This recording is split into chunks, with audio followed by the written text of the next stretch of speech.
Hey, what's up, guys? Lucas Burnley here, along with my co host TJ Schwartz. You are listening to the Edge and Flow podcast. What are we going over today, TJ? Yeah, well, we're getting to get together today to talk a little bit about kind of a state of the union in each of our shops, what we're up to, where we're going, what's our vision, just a snapshot of where we're at. Nice. So I'm excited for this conversation. We have brief talks about this, but I'm excited to get into your mind and what you have planned. So Yeah, what's likewise. on the forefront for you right now? Man, I'm kind of all over the place right now. It My shop is still getting set up, which is crazy. We've lived in Bend for 2 years. I'd say the shop's been kind of functioning for about 18 months, and it's just not home yet. Like the shop is not, it does not feel like home yet. So Interesting. yeah, I balance that with the fact that I just need to work. Um, so basically, kind of what I've got going on right now is working in kind of little bursts, and then I'll rearrange the shop, or like move a few things around.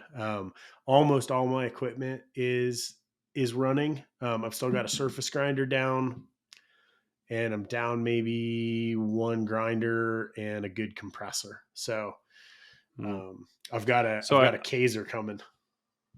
Ooh, that's fantastic. Yeah. I hear amazing things about those. And with a dryer, air Yeah, dryer, with the dryer. Yeah, I that's had one. awesome. I had one when we were on Cape, and like kind of once you have one and you see what it's like to have like perfect, clean, dry air And quiet. and quiet, it's really hard to Yep. go back. Yeah, one of So those puppies is in my future. I don't know if yeah, it'll be a Kaiser, but some yeah, kind of screw compressor with a dryer. yeah. They're worth it. So yeah, man, that's kind of like it feels like it's just ongoing right now. Still, like I've been running parts on the CNC, been making a few fixed blades here and there. Our Mhm. business is weird right now, and we've got the little kids at home, and so Yeah. yeah, So it's a the mess. one shop of yours that I've actually visited is in Albuquerque. Yep. Got to stay with you for a couple of nights and saw that.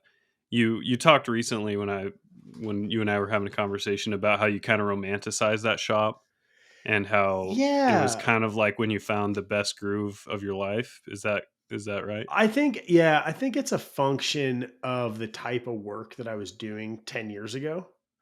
Mhm. Ultimately, I was in that shop for a full decade. So at the point that I left, I think it was as efficient as I could make it. And I was also doing a lot more volume in terms of just like what I was physically producing on a day Mhm. to day basis. Um, so as I've been setting up this shop, I keep like having these weird little moments where I'm like, this feels like Albuquerque.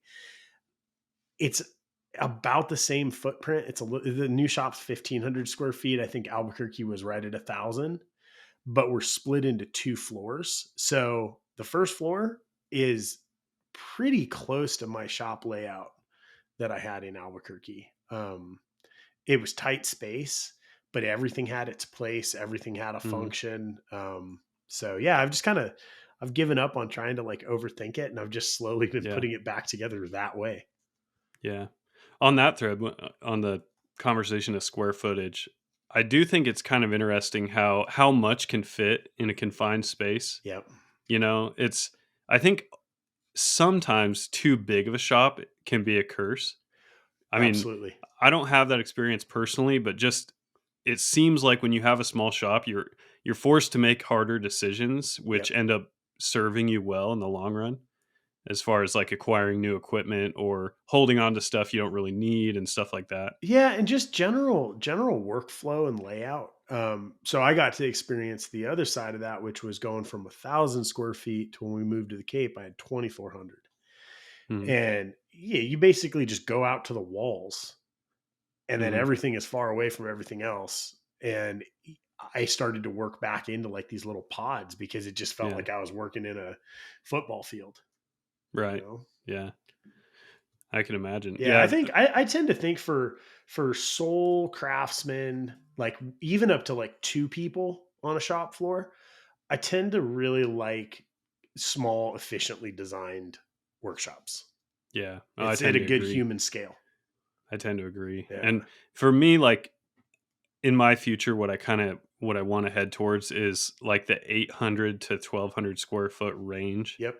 is what I'd like to have. And I think if I had my office as part of the shop, but Yep. also separate, that would be like a crucial thing. Yep. Because I like having the office like in close proximity for obvious reasons, but it's I don't like having my office anywhere that there's going to be like dust. Even if I have good dust collection and whatnot, like you're always going to get some. And if I'm doing real clean work, office paperwork and stuff, it'd be nice to have it totally walled off. And so right now in my current shop, I don't have the space to do that. So that's one frustration I have. I'd like to get rectified in our next place. Yeah, that's a big one. I'm like building a little computer station downstairs back to Albuquerque shop. Like I had my main computer on the shop floor. And Hmm. when you're doing CNC and doing design work, it's a really organic workflow to be able to like fire up the CNC, have some thought and go like edit the cam or like edit another drawing. And for me, Hmm. it's like just walking up the stairs and going to my office. But even that separation, I think there's value to having something just present. Whether that's your laptop when you're working or having like a computer that just lives down there. Hmm. Um, it's a nice it's a nice addition, but I wouldn't trade it for having dedicated shop space, Right. you know. Yeah, I've bounced between those two philosophies a little bit of having because my main computer in my office is like a full, I guess, two doorways that I would have to go through between my CNC and Right. my main computer. And the biggest thing I've found is like if I want to change like feeds and speeds, like the RPM or something, and you're adjusting it, tweaking it little by little, and you test something. I found that if the computer is far away, I settle a lot sooner Yeah. on like a feeds and speeds. Yeah. Because if it's right there and you're like, oh, I think it was a little too much adjustment, a little too slow or whatever, I need to bump it back up. Yeah. It's like if it's working okay and you don't want to, tromp through the house to go to your computer, it's kind of not you kind of settle. And so I Well, think the more it's accessible it is, the yeah, better you do. you're opening yourself up to distraction too, which is that's the thing. It's not the 15 feet between or the two doors. It's the Hmm. fact that a lot can happen crossing two Right. thresholds and like you get Yeah. distracted and then you like when we work for ourselves, like you like walk in and oh, there's the fridge, I want to have a snack, and then like Yeah. it can really Yeah. snowball. Right, Like, absolutely. Yeah, I talked to or I didn't talk to him, but I listened to some John Grimsmo stuff where he talked about that exact thing, uh-huh. where especially having kids at home and stuff, it's like Yep. the more times you walk through your household, the more you're flipping switches in and out of like the work mindset Yep. and the more it hurts your efficiency, which that's one benefit of being self-employed I've found and being on site with my family is the ability, at lunchtime to hang out with the kids. I really enjoy that, but if it's every 10 minutes you're adjusting cam and it's like Yep. every time your kid's kind of begging you to pick them up or something, it's like it it gets tedious or it gets difficult, I guess, to prioritize. Yeah, you kind of want to be able to turn it off and on. That's why like it was a hard decision in a way for me to bring a shop back onto our property. But with the kids, the ages that they are right now, 2 and 5, it just made so much sense because it gives you this flexibility of like time. Like we can put the kids to bed and I can go work for an hour, or I can come out and work in the morning and then come in and have breakfast with them. Hmm. So I think yeah, Yeah, there's a lot of there's more pros than cons, I but agree. Yeah. it definitely requires um, practice and just some planning. I think probably right now as a society, a lot of people are figuring that out just because of how much homework is happening and like remote work. Um, Hmm. it takes Yeah, a while to get used to. I always thought it was funny. So, I've been doing this for a good number of years, and it used to be people would ask me what I do. I say, I design knives, I make knives and stuff, and they'd be say, "Oh, where do you work?" And I say, Right. I work from home." And they'd say, "Well, that's crazy. Like, I can't believe you're working from home. That seems like a dream or seems so weird or so rare." And then it was like after the whole pandemic thing, it was like now when I say I work from home, there's no reaction. Right. No one thinks it's weird. No one thinks it's fresh or new or odd Right. or special. It's like I got to see the transition of like the general public's mindset on like what self-employment at home is. Yeah. And so now it's just you almost assume like, oh yeah, you work from home. Right. So yeah, I'm sure that the data on this has expanded greatly. Oh So yeah. be books written on it and all kinds of, I'm you know, sure it's content. interesting. What do you got going on in the shop? Your shop is in a different stage than mine, and you're in like a pretty heavy growth phase right now. So Yeah, yeah. So I've made knives over the years, dating back to pretty early when I started designing knives. I always thought it was important to get my hands dirty and make knives because if you didn't know and you're listening to this, I started out designing. So I started out like in the 3D CAD and CAM world, and I I wanted to gravitate towards making because I grew up my dad having his shop and you know, he's a craftsman, and that's what I grew up doing was working with my hands. And so in those early years, I had like a TW90 belt grinder, which is awesome. And I had a sandblasting cabinet, and that was really about it. I think I had like a drill press, some basic stuff, and I built some fixed blades. This is like 6 or 7 years ago. And it didn't really fit what I wanted to be doing in that my designs in the CAD cam scene, like when I was designing production knives and stuff, I felt like I was doing things that were not replicatable with just like the tools that I had, like with a grinder.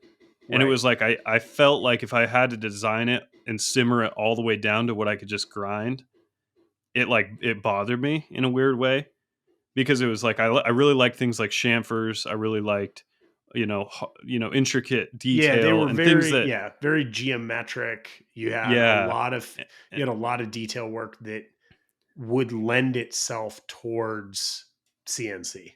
Exactly. And Yeah. so because my design language was hard to translate, it just felt like this really rigid thing that wasn't very organic. And like me making knives, I was doing it and enjoying it, but it felt like it was kind of detached. Right. And so I kind of resolved to get a CNC, but at the time I was pretty young and didn't own a house or anything like that. So I went on the endeavor to buy a house. My wife and I bought a house and then finally got the CNC recently. And well, recently is in like 18 months ago. And then at that point, it's been just like a vertical curve of like filling out the shop, getting all the equipment I need, designing fixtures, just ramping up across the board. So it's kind of like this dream that I've had in the back of my mind of like taking that leap to the CNC has finally culminated. And so really in the last 6 months has been kind of like the biggest transition probably of my entire career, which is to move like a big part of, my income and my like stability over to just actual products that I'm making myself. And so it's been a blast and I really enjoy it and it's going well. And yeah, I'm hungry, I've got a lot of things I'd like to keep pushing on. You've got two models right now, right? Yep. Okay. Hmm. So you've got the Overland, Hmm. and then you have a small, like skeletonized, A little like scalpel. utility, right? What is that Scalpel called? plus is what I Scalpel call it. Plus, yeah. Yeah. And both of them are Yeah. doing pretty well. So, and you're alternating between making batches of those two. Yeah, essentially, and sometimes there's overlap, Nice. with like the machine running on one thing and I'm, hand finishing or sharpening the other thing.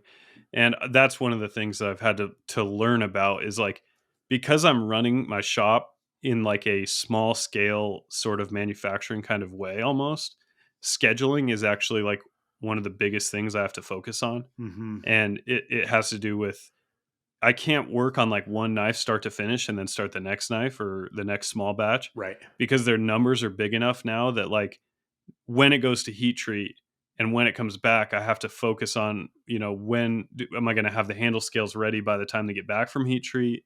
Or am I going to use that time to work on scalpels? Like the actual timeline of events is probably my biggest struggle right now and what I'm like trying to nail down. Yeah, I can So, definitely understand that.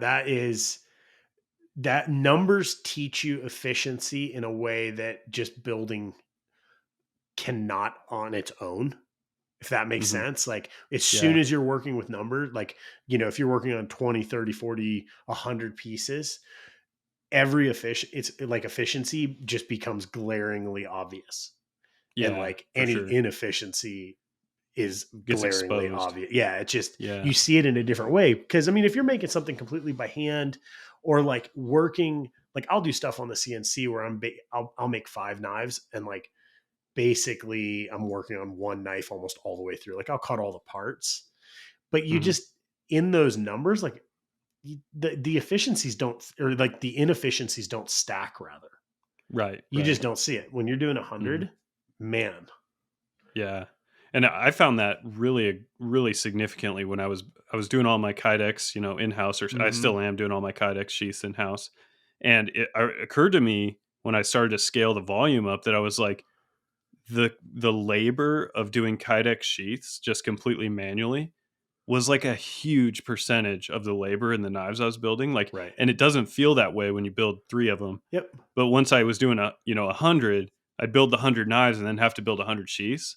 And I was like kind of taken back at like how long it took to build that many sheaths in relation to the knives. And it seemed weird. It seemed like a misallocation of energy considering all the perceived values in the knife, not in the sheath, you know? And so that was where I was like, I had to figure out a strategy. So I thought about outsourcing as far as having a local guy do the Kydex for me. I kind of ran that up and down the tree to see just what they would charge and timeline, and kind of ran into some issues there because I offer all different colors on my sheaths, and there's a left hand and a right hand variation. And then there's also black eyelets or brass eyelets, which would basically all that would have to go away if I was outsourcing. It'd have to be like maybe two options. Right. And so I was like, well, I got to figure out how to do it myself or kill those options. And so I turned out the solution was to have the CNC machine the Kydex and have it, thermoformed like normal, but instead of grinding it and bandsawing it, the CNC puts the holes in it and does the perimeter, which has been excellent. But it ties up the CNC machine because if I thermoform stuff and then it goes on the CNC, if I'm going to finish each sheath one at a time, then it's basically like 2 minutes of machining and then Right. like 10 minutes of finishing the sheath. And so the machine's tied up, even though it's not really doing a whole lot, which stops everything else. And so so it's like that kind of stuff really all pivoting around the CNC. That's for me because so much of what I'm doing is on the mill. How to get things through the mill in an efficient way Right. that makes sense. That's really the name of the game. And so that's why I had to go ahead and order another mill, is partly because like with the Kydex being a major portion of the time on the mill, like it freed me up, but then it created a log jam on the machine Right. timeline. So that's So just kind of, tell us about the mill you got. You got kind of a yeah. wild card. So I went out on a limb a little bit. And got a machine called a Syil X7. That's SYIL X7 is the model. And it is a beefy little unit. So it's not a very big mill. The mill I have in my shop currently is a Tormach 1100 MX, which is a really lightweight machine. It has all the features you would want, but it's really lightweight.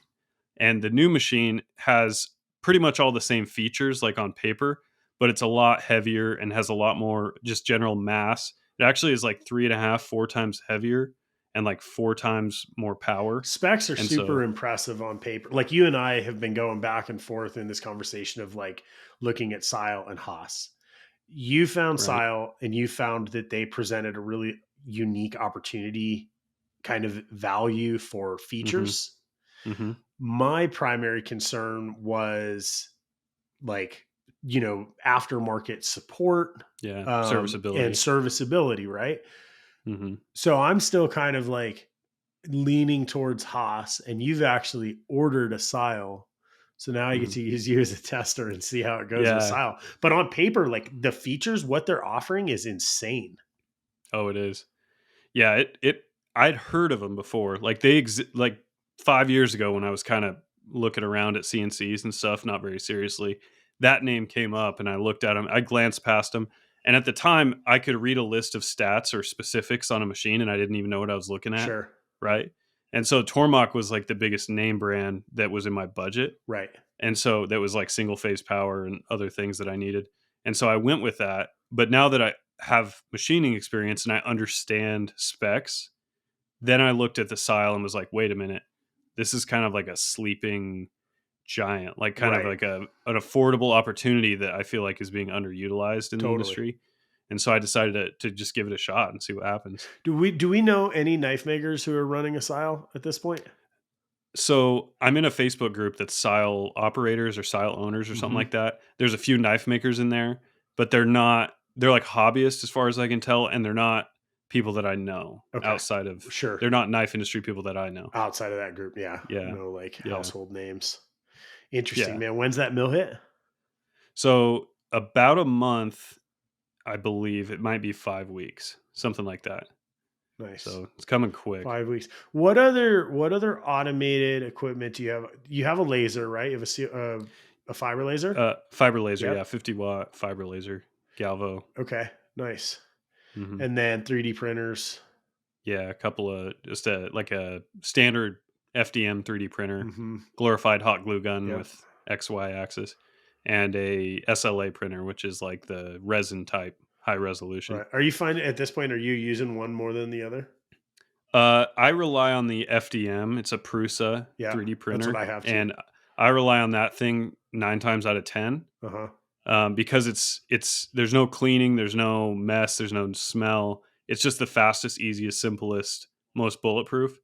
But the biggest thing I've discovered actually is the material on the FDM printer is heat sensitive. So it's actually like a material that's melted and thus deposited. So it's like a hot glue stick. Right.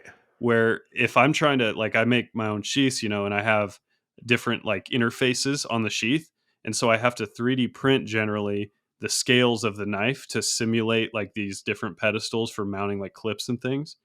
And if I 3D print it in the SLA, which is like an epoxy resin type material, That's it's UV not cure. very heat sensitive and it cures via UV and it'll handle the heat of Kydex. So Super interesting. so I rely on it extensively for my sheath making. So I couldn't really do without it, but that's so far really the only thing I've used it for. Man, once again, like talking about different workflows, when you're designing with solid models, those are the like additional benefits that you get that are insane. Like you have a solid model of your knife, you're able to take a section of that and use it as a sheath boss. Mhm. Yeah. And I've tried to maintain that like the precision upstream precipitates efficiency downstream, if that makes sense. So for example, my bevels I may not be doing it the most efficient way. So I mill the bevels and then I stone them Right. to remove the milling lines. And you could say that I'm not a great grinder like on a 2x72, but Sure. I'm probably within reach of getting good enough to do all these that way. And it may not even be slower, like it may actually be faster. But the reason that I like doing it the machining and then stoning way is I preserve the geometry so perfectly that the sheaths are always the same. Right. And so the time savings bears out in the sheath making in a Right. lot of ways. Well, and And so, passive time is different than active time. right. I made that argument like pretty early on with CNC, where I was like, look, I can make a knife faster than I can make it with the CNC. And my friend Pat Pruitt was the one who had like given me the nudge to get into CNC, and like he helped me with my initial drawings and would like help me run parts on his machine. And he was like, yeah, you can build one knife faster. You can't build 10 knives faster. Right. Exactly. For us, I don't even know that, like, for me, speed was never the goal, Mhm. but efficiency of labor absolutely is. Like, there's just tasks where it makes sense to be able to automate a process that you're going to do over and over and over again. Yeah. Yeah, for sure. What was your saying again? Efficiency upstream. Create precision upstream creates efficiency downstream. Okay, I like that. That makes sense. Yeah. I think it bears out in a few cases, but like you said with the another thing with the sheaths is like precision machining the handles Right. means I can 3D print fake handles that are left, right hand, or whatever that have various features on them that would be hard to machine.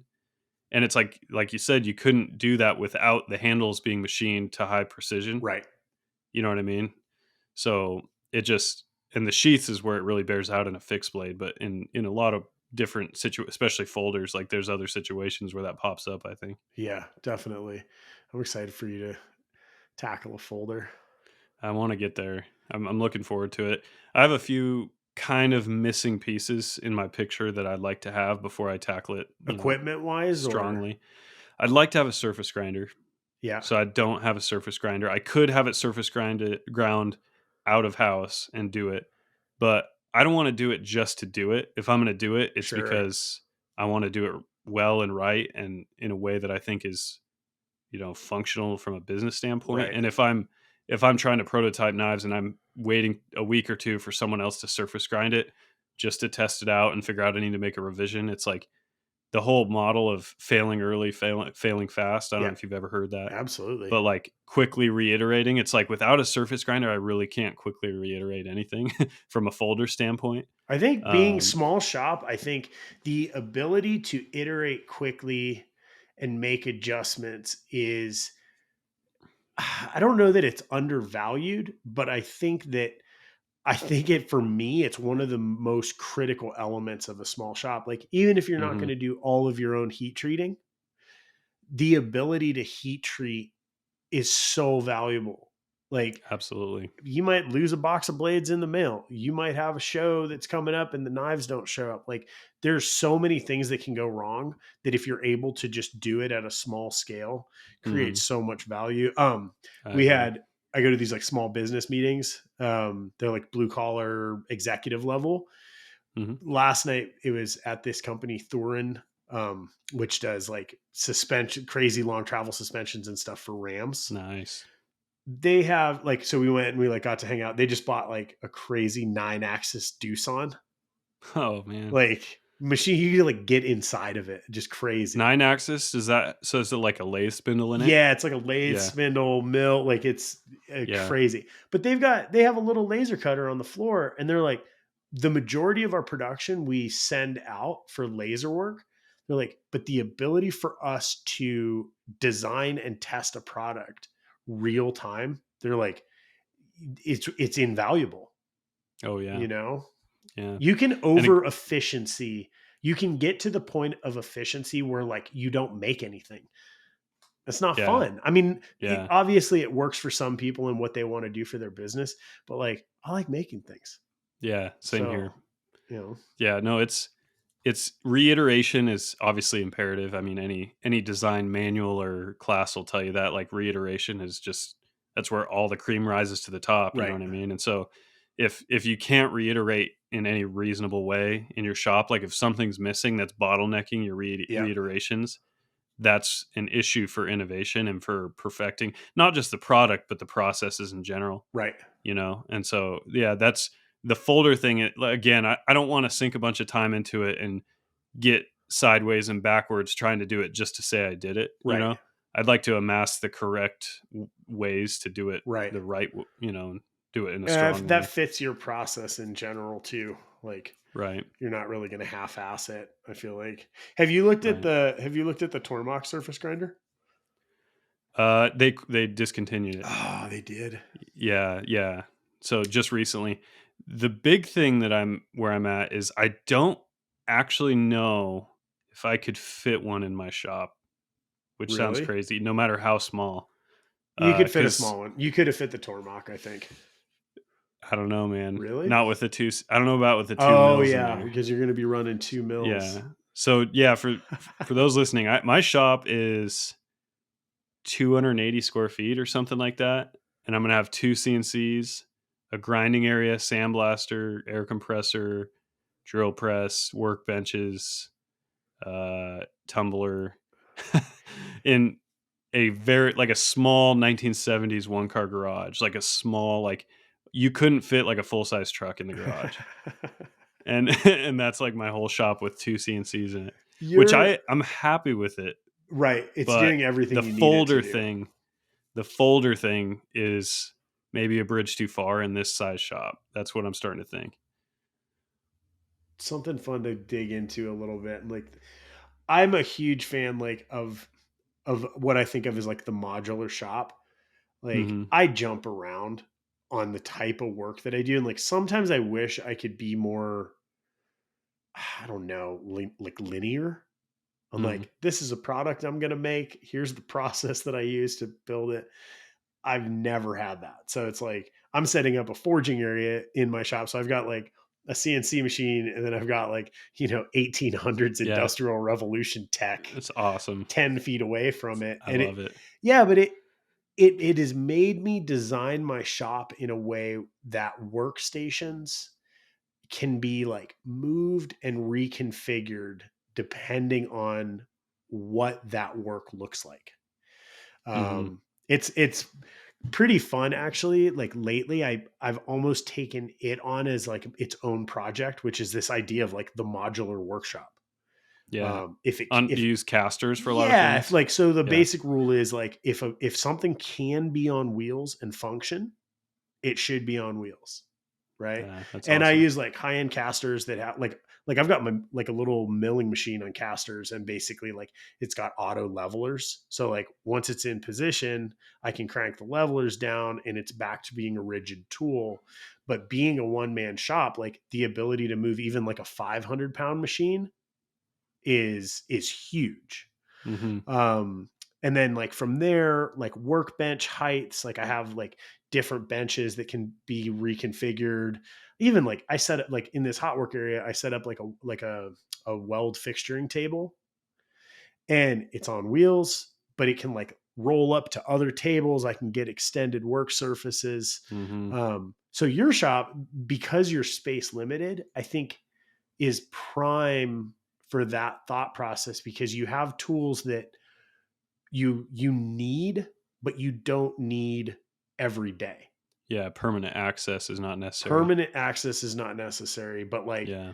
the ability to, so maybe that's like a small surface grinder that is on, maybe you're doing like a 6 by 18 or something, Yeah. and you're able to like push it out of the way. Or Yeah. No, that's true. That could be something. And the other thing is I do have a carport on the front that's, weather protected. And then also we're building like an awning on the back that's steel roof that's nice. weather protected. So there might be some items like I have a table saw stored in there Right. that is probably going to get displaced when the new CNC shows up under a carport. And so, or under the protected area. And so there's some of that going on of like things that can be in like low temperatures, Right. not getting wet, but like Right. can survive outside. Man, it I've got a kills my hydraulic OCD. press Like that's already outside. the thought of keeping tools outside. I know a I lot of people know. do it, but it's always like I've never been able to bring. Like I have a hard time keeping like mild steel bar stock outside. Like, Yeah, I know.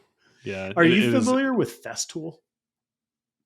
Ooh, that rings a bell, but I So can't remember. just for fun, do a little bit of research on like Festool wood shops. It's basically a system of woodworking tools that all fit into like these little like transportainers. So it's all Hmm. cubically stacked, and then they all plug into a dust collection system. Hmm. It is the most delightful like woodworking Nice. setup you can imagine. Wow. Yeah, like That does clean, sound really cool. efficient. Like they all just They have a knife stack. maker set up? Yeah, no knife maker setup, and honestly, like no knives or no tools that are even like really applicable to things that we're doing, Right. but just a really intelligent way of working as a format. I think we can use some of what they're doing Yeah. in our knife shops. Yeah. I think my outright out like what was the word I was looking for? My out route right now is to look into the next bigger shop. So like I'm kind of putting the folder on a pedestal that will be like project number 1 in my next shop. And Interesting. so I'm kind of looking at it as like squeeze this shop for everything it's worth on a fixed blade front because I know it's well equipped for that. And then the leap to the next shop will basically be preparing me for the folder scene. So that's kind of my strategy for now. We'll see if it That it's changes. funny. It kind of ties into a thought process that I've had over the last few years, which is that you should let efficiency exist where it is efficient. Like, Hmm. so a lot of times, like the way that I like to work is inefficient, right? Like that efficiency is not my primary drive, but helping to build the systems that can run efficiently in that is super, Hmm. super valuable. So like Yeah. you have a system that's working, a product that you're producing that is efficient, and it will help you Hmm. get to like the next stage. But yeah, Right. taking a step back and like messing that up just slows everything down. Right. Well, and that kind of circles back to like one of the driving philosophies that I've found success with is like I think I might have mentioned it in previous recordings is process oriented design, Yep. which is essentially I kind of coined the phrase. It's probably been used before, but what I mean by that is like looking at the processes you have access to around you, and not just access to, but that are readily available and efficient, and that don't have bottlenecks attributed to them, and then combine those on a piece of paper. Like just look at like, okay, I know someone who has a water jet that will help me out. I know someone that has a laser, or I have a TW90 grinder. And then you look at it on a piece of paper. These are the processes and assets in my inner circle. What is that product? When you look at that, and so one of the things that I've done in the past is like when I was still living in an apartment, like I said, I didn't have a CNC. It was before I owned a house.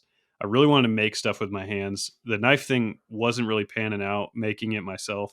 And so I thought, what do I have access to? I knew a guy in Boise that had a laser cutting, like a full, we're talking like $500,000 laser system. And I was like, I can get anything cut that I want. And my dad has a leather shop, and so that was when I came up with that folding comb. So if anyone's followed my work, they've seen probably my folding combs. And so I was like, my mind was still in the mindset of like a folding knife, but I was like, I don't have the ability to grind and machine a knife, but I could laser engrave or laser cut combs. And so it was a product of like process oriented design. So I didn't go into it thinking like I want to make a comb. How do I do it? And then seek out the channels to do Right. it. It was like the channels that I had, I put down on paper, looked at, and said, "What is that product that I see on the paper between those words?" And it was a comb. Man, that is And so I call that super smart. so I call that process oriented design. And so that's like with my shop, it's like when I look at it, I don't see a folder. I only see fixed blades. I can honestly say I've never had that thought. Like I just Well, like I would design something and I'd be like, I'm gonna make that. right. Which Your way I like I like better. it's it lends itself to incredible efficiency. Right. It has blind spots, For sure. but it's if efficiency from an economic standpoint is what you want, like it really can move the needle. Like it seems to work. Well, and it also makes sense, I think, for you and given like some of the experiences you've had early on with like small scale manufacturing. Like Yeah. I didn't Yeah, come yeah. into knife making and have those. So there Right. was all of these things that like I literally was reinventing the wheel. I wasn't looking at someone and going, "Oh man, like okay, that's working really well." Mhm. Or even having the preconceived notion of like what it takes to do something, which in the early stages I think was super beneficial because I was just like too dumb to know better. Right. Almost like, yeah, I can do that, Yeah. no problem. No, I remember that too. No, that's 100%. And like here's the if the driving factor behind process oriented design that leads to success is looking at that list and thinking, how do I make it bigger and longer? Right. And also being honest with yourself when when something's really on the list or not, because it's like if you see a machine shop in your local area on Google and you say, okay, there's a machine shop, I could use them. It's Right. like, well, you don't really know that. You know what I mean? Like, Right. You have do no you idea have what their true capacity. knowledge? Yeah. Yeah. What are their machines? Like, are they reliable people? Right. All this goes into if it's on the list, that means this person or this tool I trust because I have evidence of that. Like I already Right. know this is not a bottleneck. And so if you combine five elements that you know aren't bottlenecks and you turn it into a product, you know the product's going to be efficient to make. Efficient to make. Yeah. It's in Right. I wonder if that is not that common of a thought process with makers just because so many of us are like so used to just doing it ourselves. We almost Right. like don't reach out to our network. Right. Like I've got a friend with a water jet, and I Mhm. realized like he used to be right next. He was the landlord at my old shop. And so Yeah. like it was great. Like I would go over and have him water jet my Cypops. Since I've Right. moved, I haven't had them water jet anything. And it's like, it's actually a huge waste of resource. Right. you know? Yeah. Yeah, it's compiling that list is where all the work is. That's what I've learned to discover is like once the list is there, designing from it actually feels pretty easy. It's just being honest about the list and making the list true and accurate and then meeting the right people. Right. That's what takes time. I'm gonna do this as a thought exercise. I'm gonna like I'm gonna try to put together a product. Like we've been talking about getting one of my fixed blades up to the point where you're doing your CAD and cam, which Mhm. with like CAD and cam, I'm like caveman, right? Like I make knife parts and then I make knives. I'm Right. not at this point able to pull anything off of my mill that I would consider like finished or close to Right. finished. Right. So maybe that would be like, maybe that's the thought exercise is like, okay, so we take like my dad or something like that, little fixed blade. And what processes do I have access to make that efficient? Well, I know I can get it water jet cut. So that's an easy one. I have like what else? Like what else? I guess double disc grinding. Don't have access to that. I'd have to put that together. Yeah. And then almost And everything else is inside the shop. yeah. And so see that's where it's a weapon and that this circles back to our earlier conversation about having those tools in your shop Right. is that once you know the process and own the process, even if you're not going to do it at scale, Yeah. like for example, with surface grinding, like once you have the data of like, this is how thick it needs to be, Right. this is how difficult this process is going to be, whatever it is, then if you do outsource, you at least have more knowledge and information and you're not going out on a limb that you're not even aware that you made a poor decision from a design standpoint Right. if you'd never touched the material and you paid someone else to do it, if that makes sense. Yeah. But that's where I'm envious of your situation with having like from a folder standpoint, you do have the assets. Right. You know, you have the list in front of you that does it's like a constellation that forms a folding knife Right. on that list. I don't have that list. And so I don't want to go there until I have the list first, if that makes sense. Yeah, it does. And like the argument can be made like you could build some folders. You Right. just wouldn't be happy with the process. Right. So it's Exactly. like it's a moot point. Like we could Right. build folders, but like you would look at it and be like, you just see huge glaring holes in it. Right, right, and I think it just it doesn't like not doing that from the outset, the process oriented design mindset.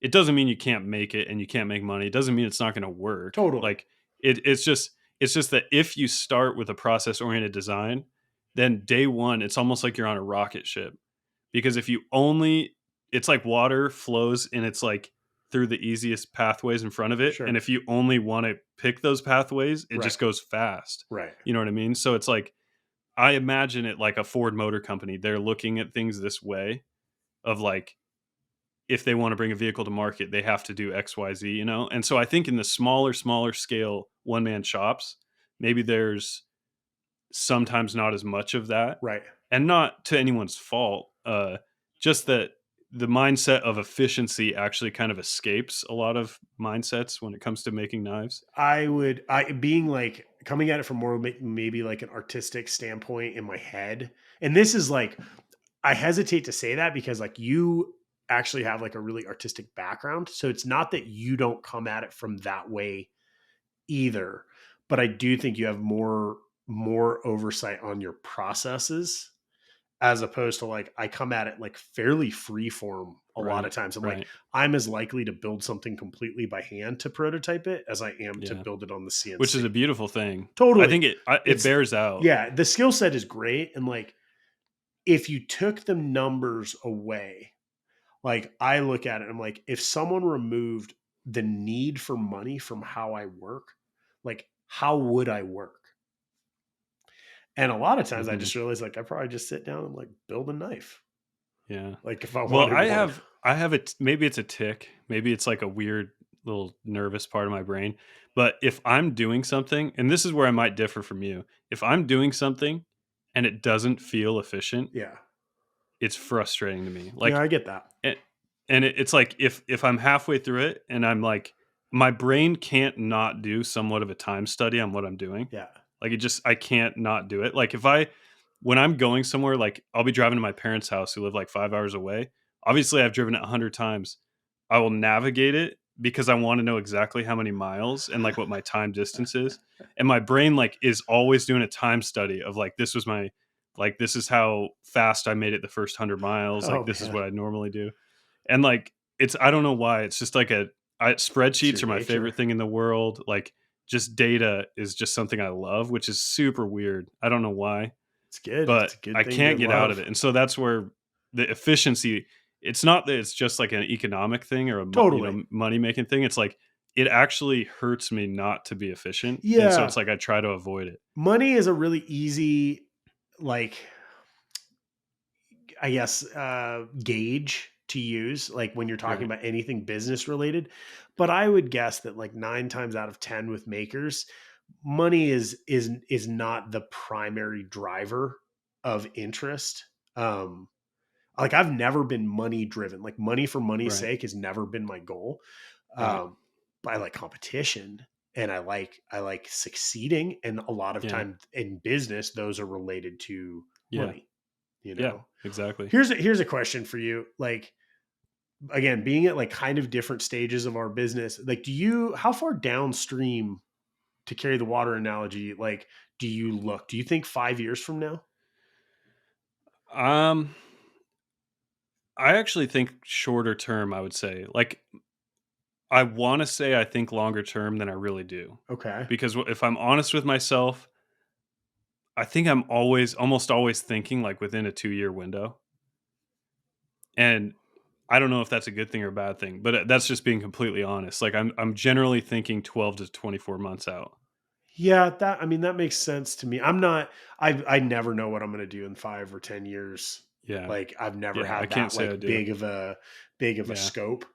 Um at this point I'm in a really odd position because there's nothing that is like hanging out as far as like an overarching like goal or theme, and it's Right. one of the first times in my life that I've ever experienced that. Mhm. Like over the last 4 years, like in 4 years or close to 5 years, we've had two kids. We've moved across country twice. And at this point, I look at it, I'm like, well, I have two kids. I have my home. I have my shop. I don't, I don't know what the next I'll like t- big goal is. I'll tell you what you need. A Corvette and a Right. set of golf clubs. Yeah. Yeah. No, I'm just kidding. Yeah. I know. Yeah. I really, it's a really strange feeling. That I'm having to kind of like unpack as I go, and it's uncomfortable. Like it's super uncomfortable. That's interesting. Yeah. Yeah, yeah, I would say I've struggled with that in small ways for small periods of time, but I'd s I can imagine myself being in your shoes for sure, but it's an interesting, Just give it thought-provoking 10 years. conversation. I Give it know, 10 right? years. I mean, well, and it's like even as a maker, like in a certain way, like, okay, I have the companies that I design for. And as a maker, that's like getting to a point where you have factory collaboration is such a bar that like I feel like we set for ourselves. Like there's this element of like it just, oh man, like you see that and you're like, if I can get there, Mhm. that it's like I'll know I've like made it. And I look at it, I'm like, Right. I've worked with Boker and CRKT for a decade both, and I have like amazing relationships with them. And I'm not looking to like add more companies. So like that drive, like there's this certain thing where I'm like, I feel like I should place it on something like a target, and I just don't have Mhm. the target right now. Right. Right. No, So that's interesting. The one time in my life where I think I did got to a point where I relate to that the most is like those years, like I said, in between where I hadn't been able to get a house bought, and like because to me the house was in between me and getting a CNC. right. Like getting a CNC is pretty easy to do, but like for me, getting the house was the first most important thing. And so when I didn't have the house and it seemed like kind of out of reach, because in the early days, I was just trying to start a business. Like buying a house was a pretty big reach for me, and so I got in this position where I was designing for CRKT and companies, that seemed like a an kind of a top level goal to get to Right. design for these companies. And so I felt my compass spinning for like 3 or 4 years where I was like not really sure what what am I driven towards right Right. now? You know what I mean? And I remember that feeling, and it's that feeling has left me since I now have my own shop, but maybe it'll return. You know what I mean? Well, So, you're fully in it. Like you have 2 small kids right now. yeah, Your business is in a stage where it is full growth. right. Like you haven't there's no you haven't like normalized. It's Mhm. all new, all exciting, Right. like all more potential. Mhm. So, yeah, it's like I think that ties into like some of the stuff that you and I have gone over recently, which is like mental health for makers Yeah. and just like these different things of like your self-worth being like very easily attached to like the products that you make and like your customers' opinions and like, Yeah. being able to like see past that is it takes time. Yeah. Yeah. Well, and the other thing is you and I both read a book recently that you recommended to me called The Great Leap. Yeah. That's what Yeah. it's called, right? And it talks about the upper limit problem, Right. which is kind of an interesting topic of like that we have the claim is that we have this innate ability in our mind, this instinct to cap ourselves off, and not from a like success standpoint necessarily, but from like a emotional response standpoint. So Right. it's like if we're too satisfied, it's like our body wants to kick us out of that Right. and turn us more into like a fight or flight and like not stay satisfied or happy. And so I found it interesting in the book to like do take the time to look around you and like the words that he used that which I liked was like allow yourself to enjoy what you have, Right. which is a little bit different because you hear people say like be thankful, be appreciative, Yeah, like be grateful for you know, what you have. but to put the word allow into it changed the framing for me to say like allow it like your own mind and your own body and your being is stopping you from enjoying it. Right. So you should turn that around and allow it to happen, Yeah. The which is upper the limit problem was like what I really related to out of that book. And like one of the things that he goes into is he used like Bill Clinton and Monica Lewinsky at one point as like an example. So yeah, essentially saying that like Bill Clinton hit an upper limit problem right, and then like essentially looked for a way to like crash every success that he had built. right. And like we all know people that have like done that kind of Self thing. Yeah, you sabotage. self-sabotage. And like even if you think about like high school on like talented athletes, like, whatever it is, like top of the game, and then like you go and like get drunk and wreck your car or like whatever it Yeah, is. Like there's ex- this process where you hit your upper limit and then like implode. implode. Yeah, yeah, and I think the takeaway from the book that I had is it almost feels to me like part of it too is that if you get to that level where you have achieved success, it's like if you don't find a way to enjoy it for what it is and like soak it in and not necessarily let it go to your head, but take it for what it is, which is a special experience. Right. If you don't do that, then you're like he described it as almost like guilt. Like there's a guilt factor of being successful Yeah. that makes you feel like maybe the imposter syndrome conversation of Yeah. like you don't deserve this. Like why do you have this? And then Yeah. it's a mechanism to force you to not enjoy it. Right. You know what I mean? And to like, yeah, move on to the next thing.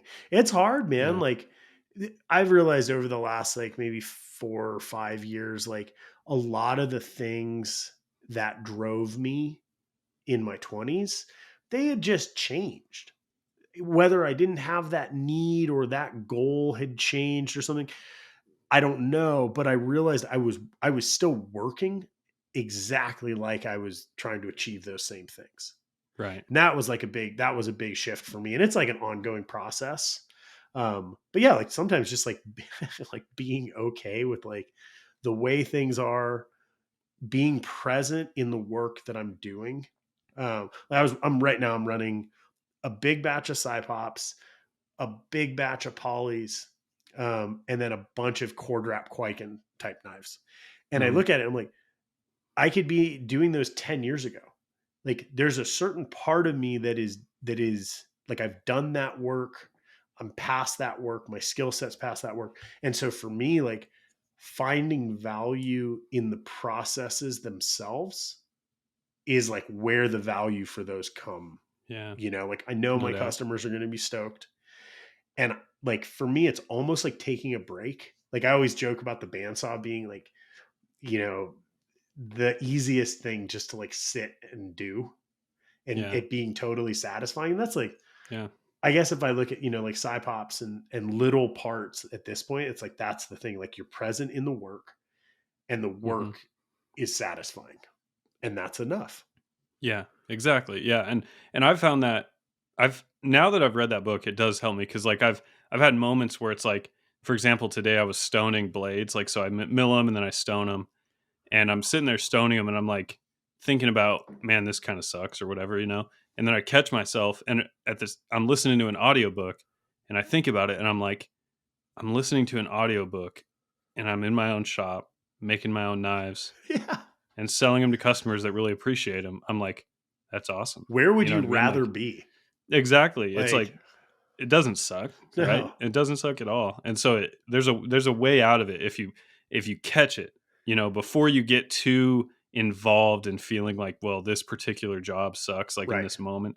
Like I'm running the table saw and I'm putting G10 through it and it's blowing dust all over me. It's Yeah. like, well, think of the alternatives, and think about what you have and allow yourself to be like, wow, running G10 through a table saw ain't half bad. You know what I mean? Right. Like Yeah. You're finding not that. doing it with a hacksaw. And one thing I've found that has been an endeavor for me since a young age is like some of the biggest explosions in productivity for me, like when I was really young, like really like right out of high school, when I took some of the biggest leaps and felt like those were some of my most productive years.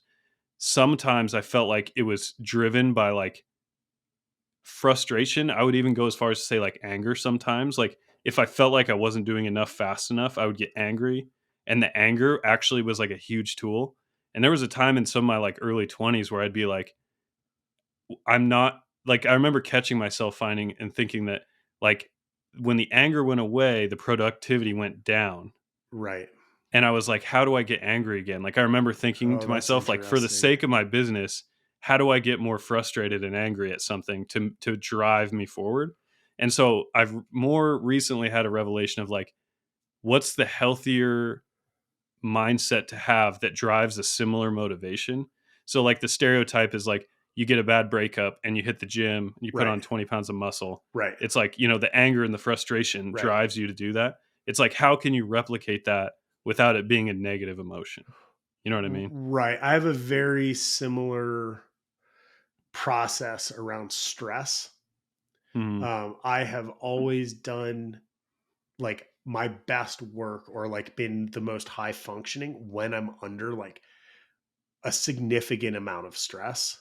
Right. Um, to like kind of go off on a tangent a little bit, I think that the stress creates focus. And I think that probably over the years, that's why I've been so attracted to like leisure activities where there was some level of inherent risk and focus was not an option. It was just like Mhm. you had to be in state to do the thing. So like Mhm. whether that's like martial arts or motorcycles or surfing or like it's just anything that allowed me to be fully present. And Right. stress works the same way. Um, Mhm. it also creates a ton of creativity. So like Mhm. when I'm getting ready for a show and I'm behind the curve, that is when I will start to have like creative like sparks of ideas. Yeah. The the process though, like if you go back 10 years, like pre-family, pre being married, no kids, I could allow myself that because the risk of me crashing was not it wasn't huge, right? Mhm. Mhm. At this point to work in that stress state, I actually there's a risk there that like a curveball gets thrown my way and then everything like crumbles. So lately I've really had to like try to figure out different ways to like kind of find that like flow state. Yeah. that maybe No, there's like totally. less stake involved. Yeah, totally. Similar but different. Yeah. Yeah, motivation's a squirrely thing, It you know what I really mean? Like, is. it really is a weird thing. And it's nailing down, like, the ingredients that go into it is obviously the hardest thing. It's Well, it's a like moving target. yeah, exactly. It has to do with your age, your maturity, what you're interested in at the time. It's something that can escape you if you're not paying attention, you know what I mean? So, Yeah, it's very true. yeah, that's the real problem of I think everybody, but especially self-employed people. Yeah, and like makers too in general, because we have different inputs and like reasons for why we're doing what we're doing. Mhm. You know, Yeah. I'd be curious to see. Yeah, I think like if I had to like try to lock down like a 5 year plan or like even like a couple years, I would say in the next 2 years, I'd like to really refine my like CNC skills. And I see that basically opening other doors for like creative outlet. Mhm. Um, and on the flip side, I guess I'd like to be doing more forging. And so in the back of my head, I'm like, my brain is like looking at these things like, okay, like forging is really cool because it's like this transformative process. It's like an elastic process. Mhm. And then the CNC stuff is almost like the hard science version of it. And like in my Mhm. head, I haven't figured out like how to integrate the two things. But I Right. guess that over the next couple of years would be like my ideal focus, Yeah. Well, that makes total sense. you Yeah. know? And you have a nice foundation to stand on too of functional knowledge too. Right. So you have the application side already prepared for you. So now it's some of the just like the inner workings of CAM and Yeah. the actual like execution of the computer side of it. You know what I mean? Right. Yeah. I feel like I'm like 75% of the way there. Like I Hmm. actually understand more than I can actually do at this point, which is weird because it's Hmm. like if you understand it, how can you not do it? Like I understand the thought process, I just don't have like the muscle memory. Right. And here's another direction to go it's something I've been grappling with a lot is like, what's your opinion on the growth of your company moving forward? Like, is it paramount to you that the company grows Oh or man, that? this is a really interesting one because like our business is different, right? So we have Mhm. like three components of our business. So we have like Burnley knives. That's just me as a knife maker making knives. Okay. Mhm. We have the production design work that I do, which is pretty substantial. Um, and that is a function primarily of Burnley knives. Mhm. Then we have Burnley brand. And Burnley brand is like the scalable element of the business. Mhm. So if you ask me if I want to scale my business, ultimately, no. But with Burnley brand, I see the ability to like scale laterally. In that Mhm. regard, Yeah. absolutely. So like Yeah. I don't yeah, it's hard, man. Like it splits my brain in a few different directions because like I look at it like one hand, I'm like, there's the thing that I make. Then Mhm. there's these things that I design that come out of the things that I make. And then like Burnley brand is almost it's like separate but not. So Mhm. basically it's a different question than you saying right now, I want to scale my business. Yeah.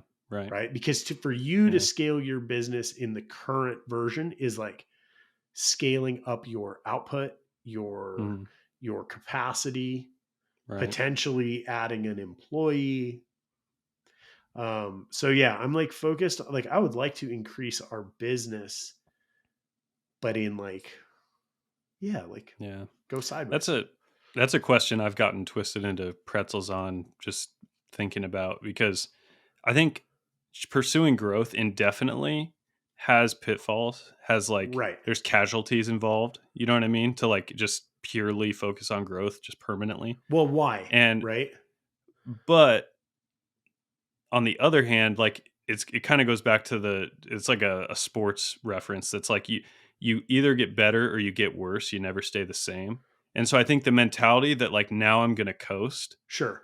you may be telling yourself I'm gonna stay at this level, Right. but in letting off the gas, you're actually slowing down and declining. So it's like the only way to prevent decline is to grow. Like, and I've struggled with, is that true 100% or only partially? I would disagree with it and say maybe it's like more case by case. Mhm, Like, and again, if I use myself as an example, like I am not worried about myself going backwards.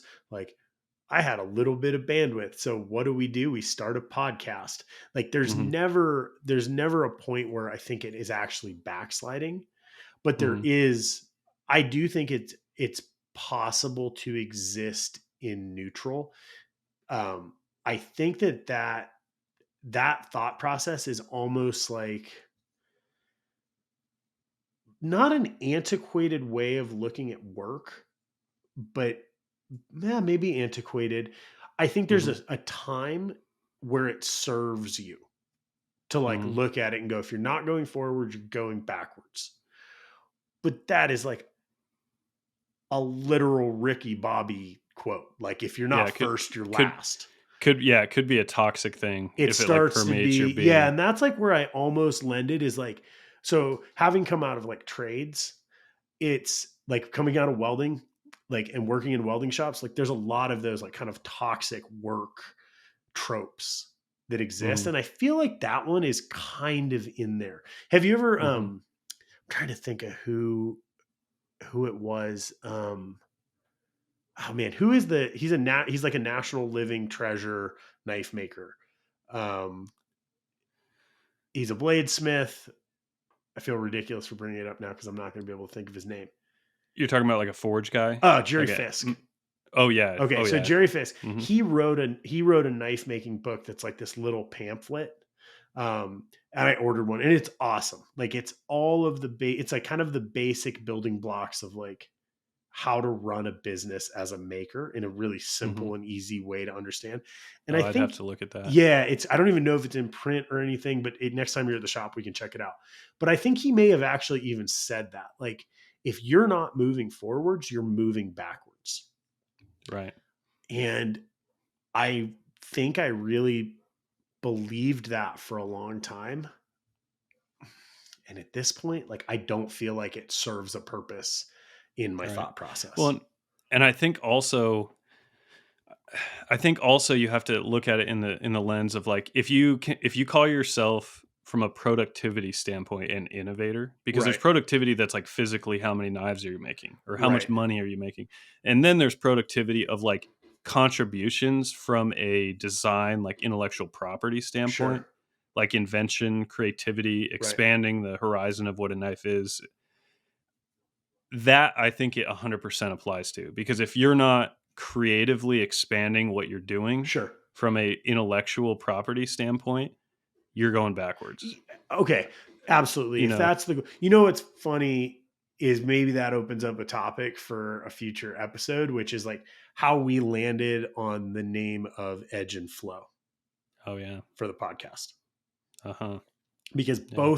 both are elements that I think are super integral to like our being as makers and like a lot of our methodology, Mhm. and they're very different. Yeah. Yeah. Yeah, the Edge and Flow name I love, and it probably bounces off some people's ears as kind of like random and obscure, Right. Well, it's like but easy to tie that into it's it's knives. it's got poetry in it though. It's got a deep kind of thread to it Yeah. that I agree, we did just like cross into that territory. So Yeah. that is a podcast right there in and of Okay. We'll itself. do that one soon. Yeah, I like it. Man. What else? Like what else is going on? We're getting ready to go to Blade Blade show, yeah. I mean, I don't know when this will get posted. We haven't decided yet, but it's Blade's what, through 2 weeks 2 weeks away? away. Should we two make a weeks goal to away. post this before Blade so that I can say Let's we're do going it. to Blade? Let's do it. And if you're listening and it came out after Blade Show, I guess we're liars, Yeah. but we're gonna do it before Blade. Before Blade. Yeah, Okay. yeah, Anything you're super excited about at Blade? Like this is the first time either one of us have been to Blade in a few years. yeah. So it kind of like a weird domino effect happened that really made me unhappy. So like I was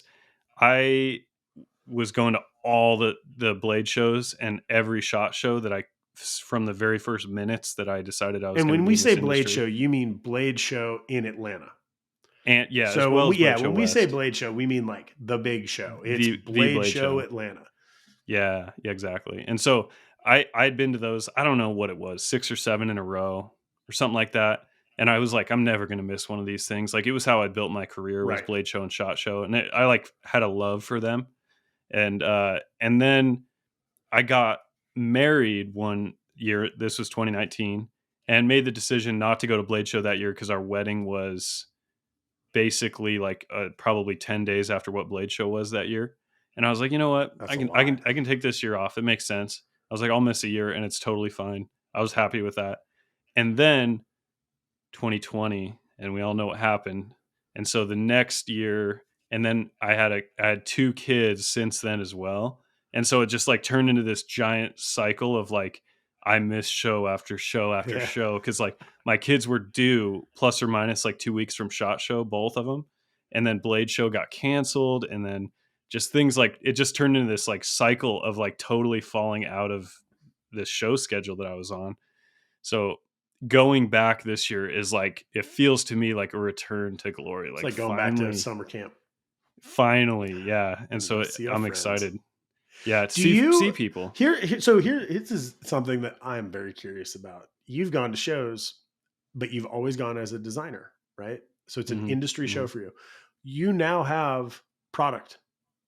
Hmm. Is there a knife show in your future? So I was so close to getting a table at this Blade Show. And what occurred to me not very long ago is that my demand right now is kind of hammering me, and I'm trying to get my productivity up to meet demand. And it just felt like it was too soon because I was going to have to let down some of my existing customers Right. by like putting show pieces in front of customer orders. And I was like, I don't want to do that right now. Eventually I'll make that decision to do that. But I think so. In Salt Lake is the Blade Show Yeah. West now. They moved it to Utah. Super excited about that. I think it's a really good I, fit. it might be the show Yeah. where I roll out like an actual table. Right. Yeah, you That's can coming. drive, like show up with Yeah, product. yeah, Yeah, it's coming. it's coming. Okay. Yeah. Yeah, or like USN. And how about you? You aren't having a booth or table at this show, right? At It's Blade Show super Atlanta. surreal feeling. Like my Yeah, muscle yeah, memory is kicking in constantly and I'm getting like mhm, stressed out because I'm like, Blade Show's 3 weeks away. And then I'm like, yeah, but literally all I have to do is get on a plane. yeah, But I mean, I've got right, 16 years of Blade Show prep.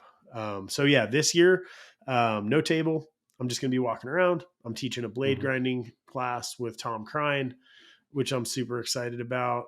And yeah, I'm excited just to go and be able to spend time um, with like collectors and other makers and just kind of mhm, like reconnect yeah, to the industry. I made like a conscious decision to reduce the number of shows that I was doing mhm, um, for the time being, just because again, like little kids, my yeah, wife and I work together. Like it's one of those added stressors where like at this point, I would like to kind of rotate through some different shows just for the enjoyment of going. So like this yeah, year I'm doing Billy Cho and Nick Rolfe's show up in Portland in July. mhm.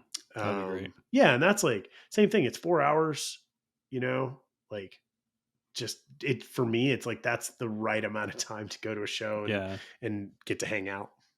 yeah. No, totally. And for me, it really comes down to the people.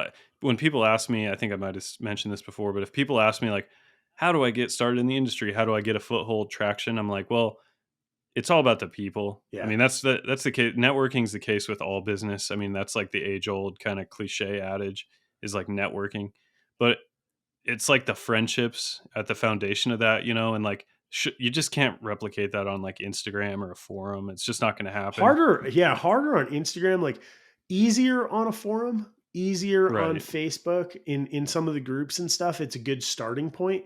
It Hmm. gives you a reason to go to a place and meet up with people. Right. Um, I also think it's important, like for like when you think about networking, like I remember giving collectors advice like early on, like if you're a new collector, going and trying to score a piece from like the most in demand maker is going to make a show frustrating. Like, go for it, do the thing, go do the lotteries, Hmm. whatever it is.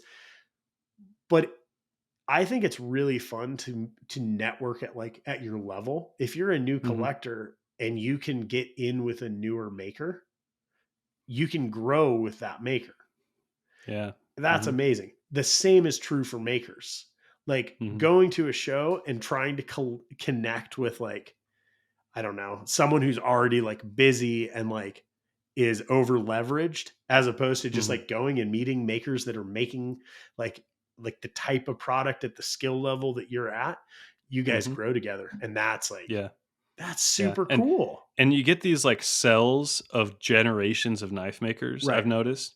You know what I mean? You get like not generations by age, but generations by like where are they at in the industry? Like how long Yeah. ago they start? Are they full timers? Right. Like the guys that are side hustling, like they kind of seem to form groups. Right.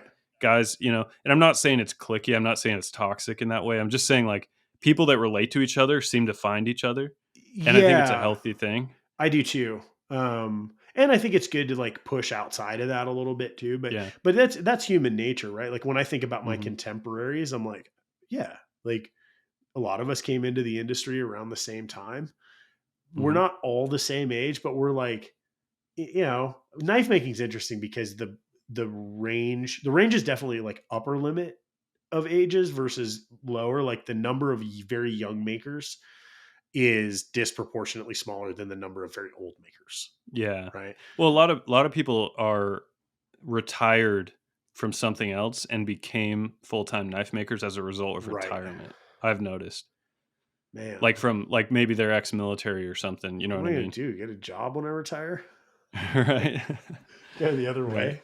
Yeah, we're lifers, man. We got a life sentence, I think. At least I I do. I don't know what I would do other than this.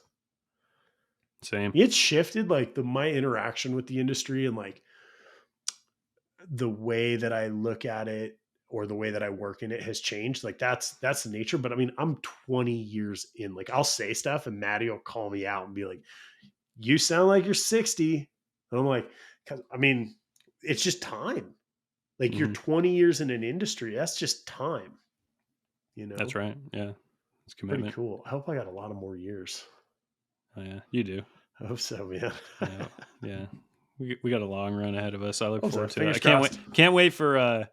for like small nuclear reactor flying drone knives, you know, in 40 years. Man, it's so Yeah. crazy. Like if we just look at like we were talking about like some of the equipment costs and stuff dropping and like barrier to entry. So the Sile is was intriguing enough for you to actually order one. I mean, Mhm. that value of machine, like a couple years ago, I feel like would have easily been over 100,000, right? Mhm. Yeah. Uh, there's like small format fiber laser cutters that'll cut up to like a quarter of an inch of material, and they're running it like 50 grand. That machine Mhm. 5 years ago was 150,000. Like Mhm. we have access to like desktop water jets. Like, yeah, they're not like crazy productive, but the fact that I could literally just throw a water jet in, you know, a 3x3 space in my shop is mind blowing. It is. It's Like, unbelievable. I love it, man. I do I too. The industry is taking shape in a way that is so fascinating to me. Like it's like addicting to just think about like the new opportunities from a technology standpoint. And Do we man, do it's that as a fun. show? Is that a fun one? Like, do you like a Technology and knives. like technology and futurism in knives? Like, where do you see the industry going? Because that's the thing. Right now, like I don't know where I'm going to be in 5 years, but I do have some thoughts on like where the industry Yeah. may be in five Yeah. years. Yeah. We'll make some prophetic statements and then check them back in And 10 then people years. can call bullshit on us when we're Yeah, wrong. right. All right. Means you have to listen to us for 5 years, so get ready. Yeah, exactly. Yeah, you guys can take notes on that podcast and make sure you get them out of a time capsule and hold us to it. I like it, man. Yeah. I don't know. Anything else we should go over, or should we just like wrap it up? Yeah, I think that's it, man. I think we went in a few different tangents, I think in a good way. And we just, I was excited to hear about where your mind was because really that's what it comes down to when it's a one man shop It's is true. where the shop's going is where your mind is pointed. So it's Your shop dates cool to get are more interesting because you're actually like doing quite a bit of work right now. Oh, I don't So know about that. Well, you're at a position where it becomes more philosophical in a lot of ways, which fascinates me. it's weird. Yeah, like my like win of the week was I sourced some new fiber optic ray skin, and Mm, I basically like built a run of knives around them because I wanted to try that's it. awesome. So it's like, yeah, Yeah, different, I man. dig it. I saw those. Those are cool. Pretty cool. I'll show. Yeah, I'll get some up close photos for you. Had This stuff almost is like an wild. oil slick kind of look to it. Yeah, Yeah, very those are chatoyant. cool. Yeah, I like that. Good. It's a good one. Hey, All right, man. So that was fun. Look forward to the yeah. next one. Peace out, everybody. Hope you enjoyed it. Take it easy, guys.